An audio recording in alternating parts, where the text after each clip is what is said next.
स्वागत है आप सभी का अपने चैनल एकलव्य स्नातक पे। और मेरा नाम है सचिन। और आज की इस वीडियो में हम सभी बीए प्रोग्राम से जो आपका MIL ए सब्जेक्ट है, हिंदी ए, ठीक है, हिंदी भाषा और साहित्य, ये आपका सेमेस्टर 1 और सेमेस्टर 2 दोनों का सेम सिलेबस रहता है। तो इसके मोस्ट इंपॉर्टेंट क्वेश्चंस आपको बताने वाला हूं आपके एग्जाम्स के लिए। और ये क्वेश्चंस जो हैं मैं आपको सीधा आपके जो असली प्रीवियस ईयर पेपर आते हैं, ठीक है, 2017, 18, 19, 20, 21, ये सारे ईयर्स से जो आज तक क्वेश्चंस पूछे गए हैं वो मोस्ट इंपॉर्टेंट होने वाले हैं इस वीडियो के अंदर। और ये वन शॉट वीडियो में ही हम ये सारे ईयर्स के क्वेश्चन को देख लेंगे। और इसी के साथ साथ बहुत से कवियों के साहित्यिक परिचय जो हर बारी पूछे जाते हैं वो साहित्यिक परिचय आपको अच्छे से करवा दूंगा। वीडियो को एंड तक देखना। अगर आप ये वीडियो को पूरा देखते हो और इसमें जितने क्वेश्चंस बताए गए हैं अगर आप इतने करके जाते हो तो आपके अच्छे नंबर आ ही जाएंगे, ठीक है। पास होना तो बहुत छोटी बात है, आपके अच्छे नंबर आ जाएंगे। आइए फिर आगे बढ़ते हैं। आपको बता दूं कि आप इंस्टाग्राम पे अपनी जो भी प्रॉब्लम्स है मुझे बता सकते हैं। मेरा यूजर नेम आप सभी के स्क्रीन के सामने लिखा हुआ है। और आगे बढ़ते हैं फिर हम। अगर आप हमारा टेलीग्राम चैनल ज्वाइन करना चाहते हैं तो एकलव्य स्नातक 1, ये आप यूजर नेम सर्च मार के आप हमारे चैनल को ज्वाइन कर सकते हैं। तो अब मैं आपको एक बार आपका सिलेबस दिखा देता हूँ। यूनिट 1 में आपके 3 टॉपिक थे ये, ठीक है। और मैं आपको साथ के साथ और भी बातें बताता चलूं कि आपकी जो सारी यूनिट्स हैं मैंने ऑलरेडी करवा दी हैं। सारी एक्सप्लेनेशंस बहुत ही अच्छे से मौजूद हैं। अब वो आपको मिलेगी कैसे, ये आपके सामने लिखी हुई है एक लाइन कि लिंक डिस्क्रिप्शन में दिया गया है। आप वहां पे मतलब क्या है कि क्लिक करके सभी वीडियोस को देख सकते हैं। तो मैं आपको इस पूरे वीडियोस के अंदर ज्यादा एक्सप्लेनेशन नहीं देने वाला, ये वीडियो बहुत लंबी हो जाएगी, वरना आपको सिर्फ आपके एग्जाम टाइम पे काम की चीज बताऊंगा। आपको जो पूरी एक्सप्लेनेशंस मिलेंगी जो इनके अंदर आंसर्स की, वो लिंक आपको इसी वीडियो के डिस्क्रिप्शन में प्रोवाइड करवाई जाएगी और वो मोस्ट इंपॉर्टेंट है, आपको वही ज्यादा देखना है, ठीक है। तो अब सिलेबस पे देख लेते हैं एक बारी क्या है। दूसरे यूनिट में आपका हिंदी साहित्य का इतिहास, आदिकाल, मध्यकाल और आधुनिक काल। यूनिट 3 को अगर आप देखोगे तो कबीर भूषण बिहारी और जयशंकर प्रसाद, नागार्जुन, रघुवीर सहाय, इन सभी के जो साहित्यिक परिचय हर बार पूछे जाते हैं वो मैंने आपको इस वीडियो में करवाए हैं, आगे मैं आपको करवाने वाला हूं। और इनकी जो कविताएं हैं वो ऑलरेडी एक्सप्लेन्ड हैं, जिनका लिंक आपको डिस्क्रिप्शन में दे दिया जाएगा। आप वहां से कविता को अच्छे से समझ सकते हो, ठीक है। आगे बढ़ते हैं। तो कबीर का साहित्यिक परिचय है। और मैं आपको बार बार बता रहा हूं वीडियो को एंड तक देखना। साहित्यिक परिचय बताने के बाद में आपको मैं सारे असली क्वेश्चन पेपर दिखाने वाला हूं, 2017, 18, 19, 20, 21, वो देख लिया तो आपका काम बन जाएगा पूरा। फिर है अब कबीर क्या है कि इनके जन्म और मृत्यु की तिथियों को लेकर थोड़ी सी यहाँ पे डिबेट चलती रहती है। कबीर पंथियों तथा जन साधारण ने, यानी कि आम जो लोग हैं, उन्होंने बहुत सी ऐसी चमत्कारमयी घटनाएं जोड़ दी हैं इनके जन्म को लेकर, तो ये बताना मुश्किल हो पाता है थोड़ा सा। लेकिन कबीर पंथ के ग्रंथों के अनुसार कबीर का जन्म 1455 ईस्वी, ठीक है, माना जाता है। और निधन जो है 1541, ठीक है। इस तरीके से देखो, मैं आपको ये चीज और बता दूं कि जो भी यहाँ पे डेट्स बताई जा रही है, ठीक है, वो बिल्कुल एक्यूरेट नहीं है। कोई भी आपको एक्यूरेट नहीं बता सकता, ठीक है। इस तरीके से ये माना जाता है कि 1455 से लेकर 1551, ठीक है, ये आप समझ सकते हैं। यहाँ 1398 से लेकर 1494, बहुत अलग अलग जगह अलग अलग बातें चलती हैं। इनका जन्म स्थान काशी है और जो मृत्यु का स्थान है वो मगहर माना जाता है। जाति और माता पिता के बारे में भी बहुत सी बातें चलती हैं। कबीर ने अपने ग्रंथों में बहुत जगह कहा है कि उनकी जाति जुलाहा, मतलब जुलाहा थी, ठीक है। और आचार्य हजारी प्रसाद द्विवेदी मानते हैं कि कबीर के माता पिता जुलाहा जाति के थे और यह जाति नाथपंथी योगियों की शिष्य थी। और इस जाति ने इस्लाम धर्म स्वीकार कर लिया था, जुलाहा ने, ठीक है। पर नाथपंथी योगियों के संस्कार इस जाति में अभी तक थे। कहा जाता है कि कबीर गुरु रामानंद के आशीर्वाद से एक विधवा ब्राह्मणी से उत्पन्न हुए थे और उसने लोक लाज के कारण उन्हें लहरतारा नामक तालाब के किनारे छोड़ दिया था, ऐसा माना जाता है। वे नीरू और नीमा नामक जुलाहा पति पत्नी थे, उनको उनको वहां पे मिले और उन्होंने ही फिर उनका पालन पोषण किया, ये माना जाता है। साहित्यिक परिचय की बात करें तो भक्तिकालीन जो पूरा टाइम है हमारा, उसमें निर्गुण भक्ति धारा के, ये मतलब काव्य धारा के बहुत ही प्रख्यात जाने माने कवि हैं। वे ऐसे युग में उत्पन्न हुए थे जब राजनीतिक, सामाजिक और धार्मिक दृष्टियों से बहुत अव्यवस्थित सारा मतलब जो माहौल था वो एक तरीके से ऐसा बना हुआ था। बहुत अंधविश्वास थे समाज में, विडंबनाएं थी। और ऐसे समय में भारतीय जो जनता थी उस टाइम पे, ऐसे में कबीर ने क्या किया कि इस अंधकार को अपने ज्ञान रूपी उजाले से दूर किया। अपने स्व अनुभव, सहज प्रतिभा और जन चेतना के सहयोग से ही उन्होंने ऐसी ऐसी लाइनें लिख डाली जो कि आज तक प्रासंगिक है। आज तक उनके जो लिखे गए जो दोहे हैं वो आज तक आपको सुनने को मिलने वाले हैं। ठीक है, फिर उन्होंने क्या है, उपासना का ऐसा मार्ग चलाया जो हिंदू और मुस्लिम दोनों के आडंबर, देखो इन्होंने हिंदू मुस्लिम दोनों को ही अपने काव्य के अंदर जो है टारगेट किया है और उनका खंडन किया है। और और यहीं पे इन्होंने ये बताया है कि हमें प्यार के रास्ते पे चलना चाहिए, सच्चे रास्ते पर चलना चाहिए। अपने भाव विचार सिद्धांत के प्रचार के लिए कबीर ने जनता की सरल सुबोध और ऐसी भाषा यूज करी है जिसको खड़ी बोली भी कहते हैं, सदुकड़ी भी कहते हैं, ये हो जाएगा। और साहित्यिक व्यक्तित्व अगर हम इनका देखें तो मध्यकालीन निर्गुण संतों के अंदर कबीर का सबसे ऊपर स्थान है। सत्यवादिता कबीर की एक बहुत बड़ी विशेषता है, वो सच लिखते थे। और अगर अगर आप कबीर की साखियों को पढ़ते हैं तो आपको भी ये देखने को मिलेगा कि वो क्रांतिकारी थे, वो समाज में क्रांति चाहते थे, बदलाव चाहते थे। और वो कुरीतियों को, गलत संस्कारों को उन्होंने मतलब बहुत ही टारगेट किया है काफी अच्छे से। तो ये हमारा हो जाएगा। अब आगे भूषण जो कवि हैं उनके बारे में जान लेते हैं। देखिए मैं आपको ये ऐसे ही नहीं करवा रहा, आपका 101% एक क्वेश्चन पक्का है साहित्यिक परिचय के ऊपर, जब भी मैं आपको करवा रहा हूं, और आप ये कर लेंगे तो आपको फायदा मिलेगा। भूषण की कविता, रीतिकाल के कवियों में भूषण का विशेष स्थान है। ठीक है, और अधिकतर कवि जो है श्रृंगार रस और अतिशयोक्ति अलंकार के सहारे कविता कामिनी की साधना करते थे। अब मैं आपको अगर एक चीज बताऊं यहाँ पे, तो भूषण के बारे में अगर आप देखोगे तो रीति काल के कवियों में भूषण का जो स्थान है वो एक विशेष स्थान है। ठीक है, अगर हम यहाँ पे देखते हैं, अधिकतर कवि श्रृंगार रस और अतिशयोक्ति अलंकार के सहारे लिखते थे। वहीं अगर आप यहाँ पे देखोगे कि इस परिपाटी का कुछ असर भूषण पर भी पड़ा, लेकिन वो असर अतिशयोक्ति के रूप में ही है। रस के मामले में भूषण का हृदय मुक्त था, वे वीर रस की कविताएं ज्यादातर लिखते थे। ठीक है, जिसमें वीरता को दिखाया जाता हो, राजा महाराजाओं की बात होती हो। उन्होंने अपने लिए छत्रसाल और शिवाजी जैसे वीर सामंतों को ही आश्रयदाता के रूप में चुना, यानी कि इनके आश्रय में ये रह चुके थे। कविता में जिसे रस कहते हैं वह हृदय में भाव होता है। कवि चाहे अपनी रुचि से चाहे आश्रयदाता की रुचि से जिस भाव को अपनाता है उसकी कविता में उसी भाव की प्रधानता होती है। और भूषण ने वीरता को अपनाया तो उनकी कवि जो है, उनकी कवि जो उनकी कविता के अंदर जो वीरता का जो रस है, जो वीर रस है, वो देखने को मिलता है। भूषण को लंबा जीवन मिला था, उनका जन्म 1613 ईस्वी में हुआ और 1715 तक वो जिए। और माना जाता है कि कुछ विद्वानों के अनुसार वे 1682 में पैदा हुए। यदि इस स्थिति को अगर हम देखें, इस डेट को मान लिया जाए तो वो बहुत ही कम टाइम जिए। तो ये देखिए, जो पुराने कवि होते हैं उनके डेथ से लेके बर्थ तक और बर्थ से लेके डेथ तक जो डेट्स होती हैं वो वेरी करती हैं। यह बात ठीक नहीं जान पड़ती। उन्होंने शिवाजी की प्रशंसा की थी, फिर शिवाजी के पौत्र शंभाजी के पुत्र साहू जी की भी प्रशंसा की थी। लंबे जीवन के बिना ये संभव ही नहीं है कि आप अगर शिवाजी, फिर उसके बाद संभाजी, साहू जी, इतनी पीढ़ियों तक अगर आप किसी की प्रशंसा लिखते हैं तो लंबा ही जीवन रहा होगा। फिर उन्होंने भूषण ने अपने वंश और जन्म स्थान के बारे में शिवराज भूषण जो इनकी रचना है उसमें लिखा है, द्विज कनौज कुल कश्यपी रतिनाथ को कुमार बसत त्रिविक्रमपुर सदा जमुना कंठ सुखार। कानपुर के पास क्या है, तिकवापुर है। ठीक है, गांव में कान्य कुब्ज ब्राह्मण रतिनाथ के बेटे के रूप में इनका जन्म हुआ। तिकवापुर यमुना के तट पर बसा हुआ एक बहुत सुंदर गांव है। इसके अलावा भूषण के जीवन के बारे में जितनी सूचनाएं हैं वो सब अनुमान पे ही है। बहुत विचित्र सी बात है कि रीति काल के अधिकतर कवियों के बारे में तो सही सूचनाएं मिलती है लेकिन भूषण के बारे में नहीं मिलती। उनका मूल नाम भूषण नहीं था। ठीक है, रुद्र प्रताप सिंह नामक एक आश्रयदाता सामंत का दिया हुआ उनका ये एक नाम था भूषण, इनका असली नाम ये नहीं था। ठीक है, वास्तविक नाम क्या था ये अभी तक किसी को पता नहीं है, भूषण के नाम से लिखते थे। एक अनुमान के अनुसार प्रसिद्ध कवि चिंतामणि और मतीराम उनके भाई थे। अनुमान यह भी है कि वे रतिनाथ नहीं, रत्नाकर त्रिपाठी के पुत्र थे। कुछ लोग रतिनाथ और रत्नाकर एक ही व्यक्ति के नाम को मानते हैं। रचनाओं के बारे में देखा जाए तो भूषण हजारा, भूषण उल्लास और दूषण उल्लास नामक तीन ग्रंथ ग्रंथ नहीं मिलते जो इन्हीं के बनाए हुए समझे जाते हैं। तीन ग्रंथ उनके नाम पर उपलब्ध हैं, शिवराज भूषण, शिवा भावनी, ठीक है, शिवा भावनी, छत्रसाल दशक। और भूषण ग्रंथावली के संपादक पंडित विश्वनाथ प्रसाद मिश्र ने छत्रसाल दशक को प्रमाणिक नहीं माना है।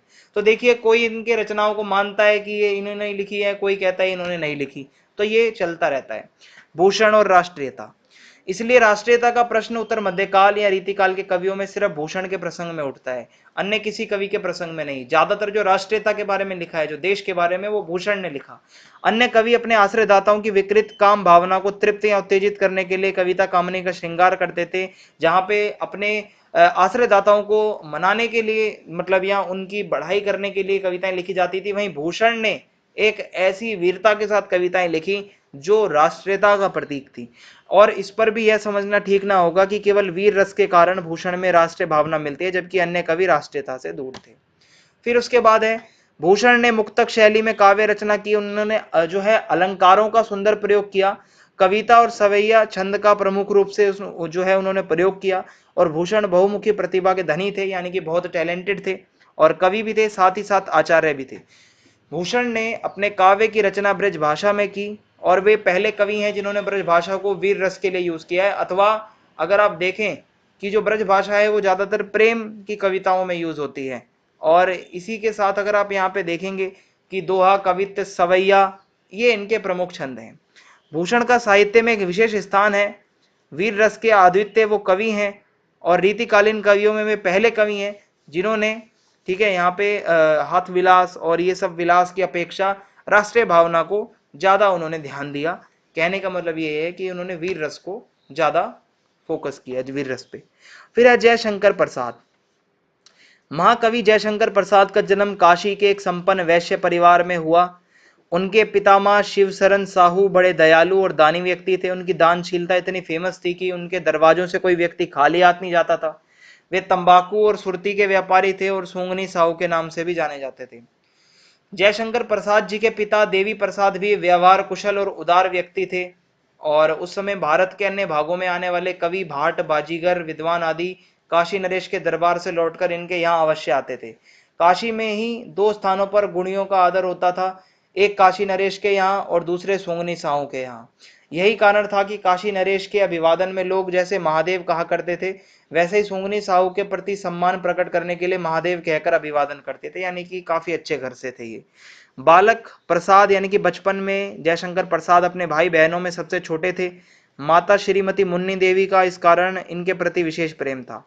जयशंकर प्रसाद के पहले इनके कई भाई बहनों की मृत्यु हो चुकी थी, और इनकी दीर्घायु के लिए गोकर्णनाथ महादेव की मनौती मानी गई थी। मतलब कुछ ऐसे ही कुछ रीति रिवाज थे इनके लिए कि ये लंबा जिए। माता पिता और बड़े भाई के अभाव में, यानी कि वो नहीं थे, तो प्रसाद जी को अपना विवाह खुद करना पड़ा। कुछ वर्षों के बाद उनकी पत्नी का भी देहांत हो गया। दूसरा विवाह किया। इस पत्नी से एक पुत्र उत्पन्न हुआ, जो कि प्रसव काल में ही अपनी माता के साथ परलोक सिधार गया। तो आप देख सकते हैं कितनी समस्याएं थी। पत्नी और पुत्र की मृत्यु से उनके मन में बहुत चोट लगी। उनके विचार और अधिक दार्शनिक और गंभीर हो गए। अब फिर से घर बसाने की लालसा नहीं थी, और मतलब अब तीसरी शादी नहीं करना चाहते थे। कुछ समय के बाद लोगों के समझाने पर और सबसे अधिक अपनी भाभी के दुख को घटाने के लिए उन्हें बाध्य होकर तीसरा विवाह करना पड़ा भाई, ठीक है, सभी की मजबूरी से। और इस पत्नी से उन्हें एक पुत्र की प्राप्ति हुई जिसका नाम रत्न शंकर है, ठीक है। और इनकी रचनाओं की बात की जाए तो इसमें काव्य इनका जो है वो चित्राधर, कानन, कुसुम, करुणालय, महाराणा का महत्व, प्रेम पथिक, झरना, आंसू, लहर, कामायनी। और उसके बाद नाटक की बात की जाए तो सज्जन, कल्याणी, परिणय, प्रायश्चित, राज्यश्री, विशाख, अजात शत्रु, कामना, जन्मेज का नाग यज्ञ, स्कंदगुप्त, एक घूंट, चंद्रगुप्त, ध्रुव स्वामिनी। कहानी संग्रह की बात की जाए तो छाया, प्रतिध्वनि, आकाशदीप, आंधी, इंद्रजाल। उपन्यास की बात की जाए तो कंकाल, तितली, इरावती, ये अधूरी रचना है। निबंध की बात की जाए तो काव्य और कला तथा अन्य निबंध इनके जो है। इसके अतिरिक्त कामायनी तथा नाटकों की भूमिकाओं के रूप में लिखित गवेषात्मक निबंध भी। तो ये इनकी रचनाएं हैं। जरूरी नहीं सब आप याद करें, जितना आपसे याद हो सकता है उतना याद कर लीजिए। एग्जाम में आप थोड़ा भी लिखेंगे तो चल जाएगा। प्रसाद जी की काव्य कला देख लेते हैं कि वो कैसा लिखते थे। तो वो अपने युग के महान कलाकार थे। उनको युग प्रवर्तक यानी कि पूरे युग को चेंज कर देने वाला कवि भी कहा जाता है। टैलेंटेड तो वो थे ही, और नई नई काव्य शैलियों को भी उन्होंने जन्म दिया। वे छायावाद के जन्मदाता माने जाते हैं। जयशंकर प्रसाद को छायावाद का जन्मदाता माना जाता है, ये जरूर लाइन याद कर लेना।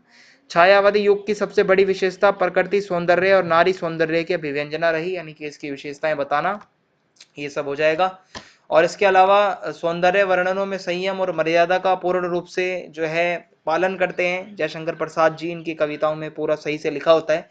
और छायावाद की दूसरी विशेषता प्रकृति के विभिन्न पदार्थों में मानवीय भावों का आरोप करना है। प्रसाद जी के अनेक प्रगीतों में प्रकृति का मानवीकरण हुआ है और श्रृंगार रस का परिपाक छायावादी कविता की आत्मा बन चुका है। प्रसाद जी की काव्य कृतियों में श्रृंगार, करुण और शांत रस, देखो अब ये कविताएं जो लिखते हैं उसमें रस कौन सा आता है ये याद कर लेना, क्योंकि काव्यगत विशेषताएं यही सब होती हैं। बाकी आपके सामने लिखा हुआ है, जितना आप याद कर सकते हैं वो आपके लिए बहुत है। फिर है कवि का महत्व क्या है। देखिए इनका महत्वपूर्ण स्थान है, उनकी गणना सबसे श्रेष्ठ कवियों में होती है और इनका स्थान बहुत ऊपर है। आदि कवि वाल्मीकि, व्यास, कालिदास और भास, भारवी, भवभूति, बाणभट्ट आदि संस्कृत के महाकवि और विद्यापति, सूर, तुलसी आदि हिंदी के श्रेष्ठ कवियों की श्रेणी में प्रसाद जी भी इन्हीं की तरह हैं। वे भारतीय संस्कृति के मधुर गायक बनकर यहाँ पे हमें दिखे और एक सच्चे दार्शनिक थे, जन्मजात कवि थे और बहुत ही टैलेंटेड थे। नागार्जुन जो है, अब इनका हम देख लेते हैं साहित्यिक परिचय। नागार्जुन का जन्म 1911 बिहार के दरभंगा जिले के तरौनी गांव में हुआ। उनका वास्तविक नाम पंडित वैद्यनाथ मिश्र था। उनके परिवार जो था, उनका परिवार सनातन धर्मी रूढ़िवादिता को मानने वाला था। 4 वर्ष की अल्पायु में ही उनकी माता की मृत्यु हुई।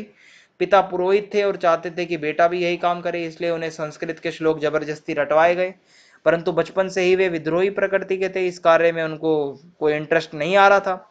1930 के लगभग वाराणसी जाकर उन्होंने संस्कृत, पाली, प्राकृत का पूरा अध्ययन किया, पढ़ाई करी।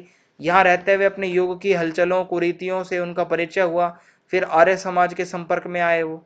उसके बाद बौद्ध धर्म की ओर उनका झुकाव बढ़ा। लंका जाकर उन्होंने बौद्ध धर्म की दीक्षा ली और वैद्यनाथ मिश्र नागार्जुन हो गए। बाद में स्वामी सहजानंद सरस्वती के संपर्क में आकर वे किसान आंदोलन से जुड़ गए। वामपंथी विचारधारा से प्रभावित होकर उनकी जीवन दृष्टि पूरी तरीके से तर्क वितर्क वाली हो गई। उनकी सभी रचनाओं में उनकी इसी जीवन शैली के दर्शन होते हैं, काफी वामपंथी दिखते हैं। गरीबी, कुसंस्कार, रूढ़ी ग्रस्त पंडिताऊ परिवेश नागार्जुन को लील नहीं पाए, नहीं तो वे वहीं चुट्टना और जनेऊ वाले पंडित होते। यानी कि इन्होंने क्रांति करी, अपने आप को बदला और ना पुरानी परिधि से बाहर निकलते, ना आंखें खुलती, ना इस तरह युग का साथ दे पाते। यानी कि उन्होंने अपने आप को बदलना चाहा, पढ़ाई जो उनको करनी थी वो करी, ना कि दबाव में आकर वो पंडित बने। अब इनकी रचनाएं जो है, निबंध है अन्नहीनम क्रियाहीनम, कविता जो है इनकी वो है युगधारा, सतरंगे पंखों वाली, प्यासी पथराई आंखें, तालाब की मछलियां, चंदना, खिचड़ी, विप्लव देखा हमने, तुमने कहा था, पुरानी जूतियों का कोरस, हजार हजार बाहों वाली। खंड काव्य में है भस्माकुर। मैथिली कविता संग्रह में चित्रा, पत्रहीन नग्नगाछ।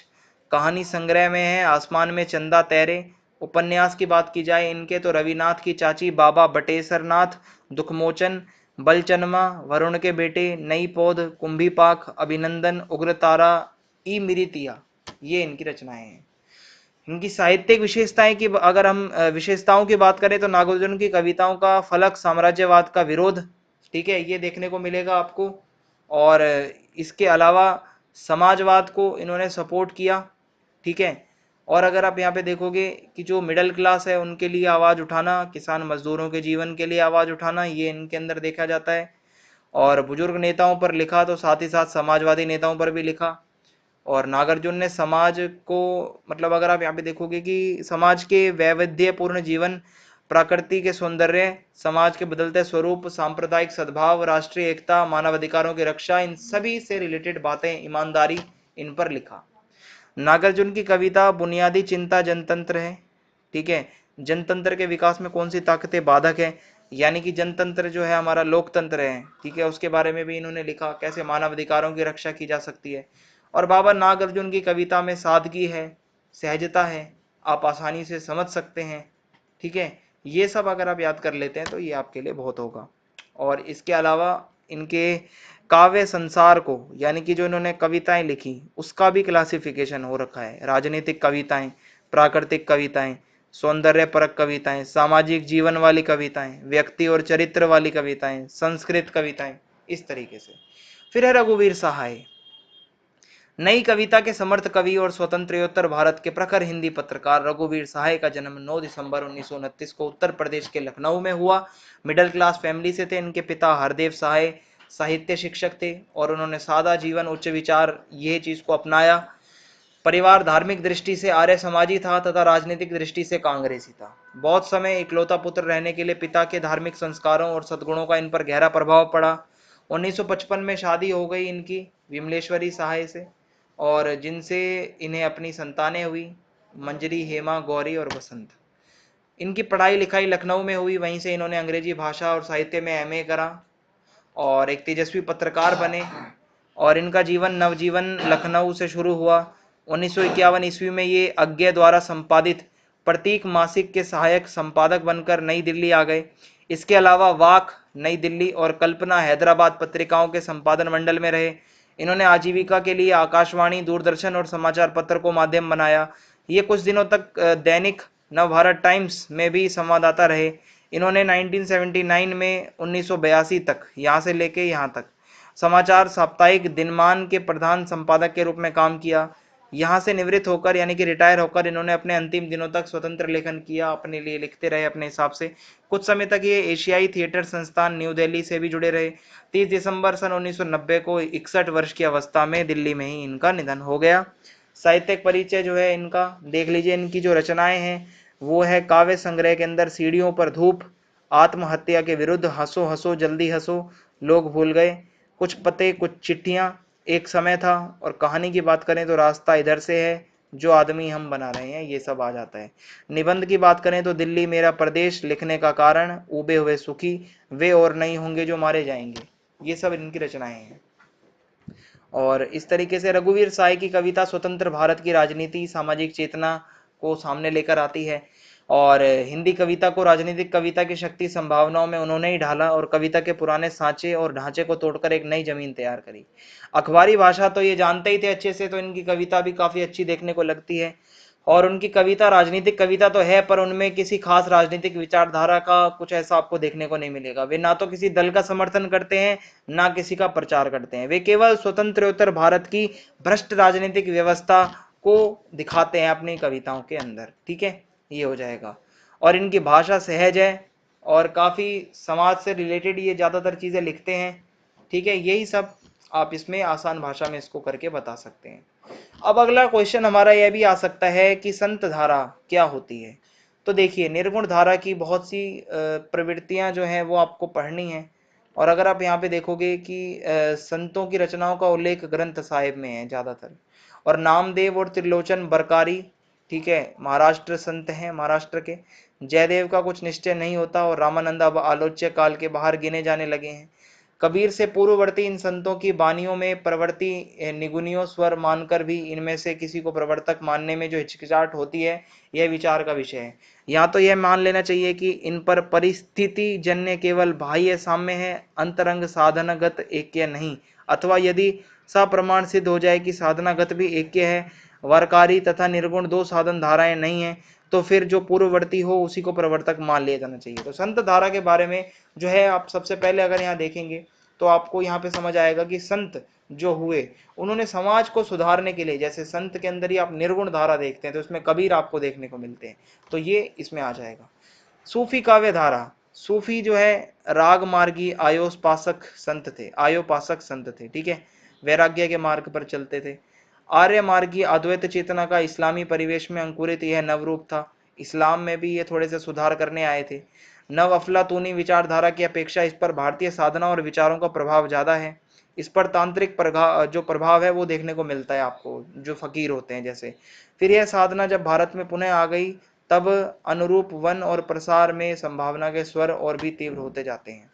अब ये तो आपको मैंने बता दिया कि ये काव्य धारा के प्रश्न आते हैं। आगे मैं आपको क्वेश्चन पेपर दिखाता हूँ। ठीक है, 2017 से देखना स्टार्ट करते हैं।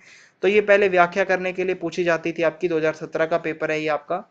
और इसमें अगर आप देख सकते हैं तो कबीर का आया हुआ है। ठीक है, इसके अलावा अथवा में भी यहाँ पे आप देख सकते हैं। ठीक है, मीरा का है, पर मीरा अब आपको नहीं पढ़ना। फिर उसके बाद है वेना इहा नागर बड़ी जानी, ये आपका डिलीट था इस बार सिलेबस में। फिर हीन भय जलमीन अधीन कहाँ कुछ, ये आप अगर देखेंगे तो इस तरीके से क्वेश्चन आए। सब लोग हिल मिल कर चलो, ठीक है, ऐसे आपके ये व्याख्या बताने के लिए क्वेश्चन आते थे। मेरे नगपति मेरे विशाल, ये आपका नागार्जुन की कविता से आया हुआ है, यहाँ पे व्याख्या आपको करनी है। अब यहाँ पे मीरा आपके सिलेबस में नहीं है, तो साहित्यिक परिचय का प्रश्न देखिए आता है। कबीर के बारे में मैंने आपको बहुत अच्छे से पीछे बता दिया है, कबीर वाला आप अच्छे से याद कर लीजिएगा। फिर उसके बाद है बिहारी के पदों का प्रतिपाद्य लिखिए। जो मैंने आपको कविताएं करवाई हैं उसमें बिहारी की जो है उनकी पूरी समरी याद रखना, जितनी भी उसकी व्याख्या है, ठीक है। घनानंद आपके सिलेबस में नहीं है क्योंकि ये 2017 का पेपर है, तो उस टाइम पे हुआ करता था। नागार्जुन की कविता बादल को घिरते देखा है, इसके अंदर काव्य सौंदर्य बताना है आपको, ठीक है। इस कविता की काव्यगत विशेषताएं तो ये भी आपको वीडियो में मिल जाएंगी। जयशंकर प्रसाद की काव्य विशेषताएं ये मैंने आपको पीछे बता दी है। और फिर शॉर्ट नोट्स का क्वेश्चन आता है, हिंदी भाषा का विकास, ये आपको लिंक मिल जाएगा हमारे डिस्क्रिप्शन में प्लेलिस्ट का। खड़ी बोली, आदिकाल का नामकरण, राम काव्य, छायावादी कविता, रीतिबद्ध काव्य। देखो राम काव्य में आपके तुलसीदास जी वगैरह ये सब आ जाते हैं। और इसमें हिंदी भाषा का विकास पूरा बताओगे, आदिकाल, मध्यकाल, भक्तिकाल, रीतिकाल, आधुनिक काल, ये आप बताते हुए चलेंगे। खड़ी बोली में अभी आप उसके बारे में बता सकते हैं, आदिकाल का नामकरण कैसे हुआ, ठीक है। और इसको चारण काल क्यों कहा जाता है, वीर गाथा काल क्यों कहा जाता है, बहुत सी बातें इससे जुड़ी हुई हैं। वहीं राम काव्य में जो उसके प्रमुख कवि हैं वो सब आप बता देंगे। छायावादी कविता को आप अच्छे से बता सकते हैं, ठीक है। और रीतिबद्ध काव्य क्या था ये आपको बताना है। अब 2018 का पेपर आपके सामने है, हिंदी ए का। इसमें आप देखोगे कि फिर कबीर का ही आया हुआ है यहाँ पे, ठीक है। और उसके बाद ये मीरा का दोबारा आया हुआ है, पर मीरा आपके सिलेबस में नहीं है, ठीक है। इस तरीके से ये आपका हो जाएगा। फिर है आगे इस तरीके से ये आ रखे हैं, घनानंद का डिलीट है तो नहीं पढ़ना आपको। और फिर उसके बाद आगे देखेंगे इस तरीके से ये व्याख्याएं करने को आया हुआ है। मैथिली शरण गुप्त नहीं है सिलेबस में, दिनकर भी नहीं है, तो 2018 में हुआ करते थे ये। कबीर की काव्यगत विशेषताएं, सामाजिक चेतना किस तरीके से उन्होंने बताया है, ये पूरा उनका परिचय बताना है, मैंने आपको समझा दिया है। तो आप देख रहे हैं जो मैंने आपको शुरू में बताया है वो रिपीट हो रहा है। और शॉर्ट नोट्स में आधुनिक भारतीय भाषाएं, ठीक है, ये आपको बताना है। पश्चिमी हिंदी, आप अगर प्लेलिस्ट खोलोगे जाके तो आपको सारा कुछ मिल जाएगा, मैंने सारी हर प्रकार की हिंदी बताई है। कृष्ण काव्य क्या था, ठीक है। रीति मुक्त काव्य क्या है, छायावाद फिर से रिपीट हुआ है। हिंदी उपन्यास, ठीक है, ये भी रिपीट हुआ है। ये आधुनिक काल के बारे में जब आप पढ़ोगे टॉपिक वहां पे आपको मिलेगा। फिर साप्रसंग व्याख्या 2019 के अंदर, कबीर, कबीर का तो आप पक्का करके ही करके जाइए, उनका कवि परिचय भी और साथ में व्याख्या पूरी समझ के जाना, ठीक है। प्रतिपाद्य भी पूछ सकता है, तो कबीर का आया है। फिर उसके बाद अगर आप यहाँ पे देखोगे, ठीक है, मीरा ये नहीं है अब आपके इसमें। फिर आगे आप अगर देखोगे यहाँ पे इस तरीके से हैं, और घनानंद ये भी नहीं है। फिर उसके बाद आगे अगर आप देखते हैं, अमल धवलगिरी के शिखरों पर बादल को घिरते देखा है, ठीक है, नागार्जुन, ये आप अच्छे से कर लेना। और आगे बढ़ते हैं, बिहारी यहाँ पे आ रखे हैं, तो इनका आप साहित्यिक परिचय देख लीजिएगा, मैंने आपको गिने चुने करवाए हैं, वो इम्पोर्टेंट है। कबीर के दोहे के आधार पर उनके भक्ति का रूप बताइए, तो जितने भी दोहे आपको पढ़ाए गए हैं वो सारे आप यहाँ पे प्रतिपाद्य के रूप में बता सकते हैं, ठीक है। इस तरीके से ये प्रश्न आते हैं। और हिमालय के प्रति मेरे नगपति मेरे विशाल, ये कविता का वही प्रतिपाद्य आपको इसमें बताना है। तो कविताएं जब तक आप देखोगे नहीं जब तक समझ में आएंगी नहीं, ठीक है। आगे बढ़ते हैं। फिर शॉर्ट नोट्स अगर यहाँ पे अगर आप देखेंगे तो हिंदी भाषा की उत्पत्ति कैसे हुई, ब्रज भाषा, आदिकालीन साहित्य की विशेषताएं, सारी चीजें आपको प्लेलिस्ट में मिल जाएंगी। कृष्ण भक्ति धारा, रीति मुक्ति काव्य, ये धाराओं वाले प्रश्न आप जरूर करके जाना। नई कविता, अब ये अगर आप देखोगे तो 2021 का पेपर है आपके सामने, ठीक है। 2021 के पेपर में कैसा आया था कि व्याख्या पूछी ही नहीं, व्याख्या हटा दी। पर इसका ये मतलब नहीं है कि आप व्याख्या को पढ़ के नहीं जाओगे। अगर आपसे प्रतिपाद्य पूछ लिया तो आप क्या लिखोगे, समरी तो आपको आनी चाहिए। तो राष्ट्रभाषा के रूप में हिंदी का स्वरूप, आप ये पेपर जरूर अच्छे से करके जाना। अगर आपने इसमें दिए गए सारे क्वेश्चन कर लिए तो आप समझ लीजिए कि आप अच्छे से नंबर ले लोगे, क्योंकि रिपीटेड क्वेश्चन ही आते हैं आपके डीयू के अंदर। आधुनिक काल में कैसी प्रवृत्तियां थी ये आपको करवा रखा है। कबीर दास की पूरी परिचय को अच्छे से समझ लेना। बिहारी का पूरा जो काव्य परिचय है वो पढ़ लेना। रघुवीर साहित्य की कविता कला क्या है, इसकी व्याख्या देख लोगे तो इसका प्रतिपाद्य लिख लोगे।